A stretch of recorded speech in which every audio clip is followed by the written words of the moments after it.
The country continues to wade through the blowback of President Bola Tinubu's declaration on May 29 that fuel subsidy is gone. Monday's meeting was a follow-up to two earlier meetings on May 31 and June 4.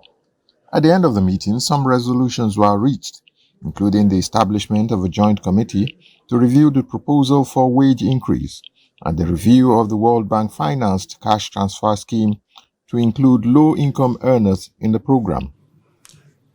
As you are aware, the $800 million loan did not really capture the low-income government workers. So we basically will be talking about how to include them in that scheme. What is paramount is that for now, the strike has been put on hold.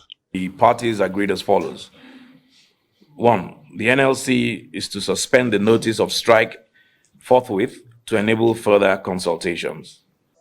Both sides have agreed to certain long-term processes: the revival of the compressed natural gas conversion program, the establishment of a framework for completion of the rehabilitation of the nation's refineries, and review of issues hindering effective delivery in the education sector.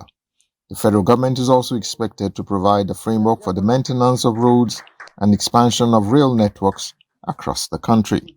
And we from Labour, all we want to encourage government is to take this seriously, because this government is just coming. This may be the first agreement that is being signed by this government that was inaugurated on May 29 by President Tinubu's administration. So I want us to commit to get these issues resolved as soon as possible.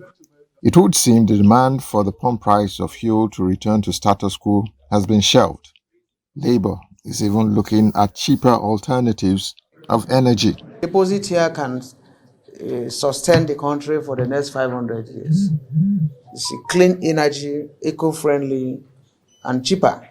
I think the whole battle we are having now is the issue of the cost being at 500. And by our last meeting, during Silver's time, we were talking about 90 naira.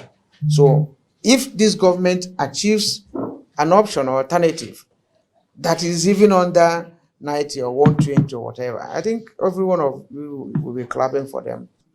Meanwhile, the TUC and NLC will continue to engage the federal government to ensure closure on these resolutions.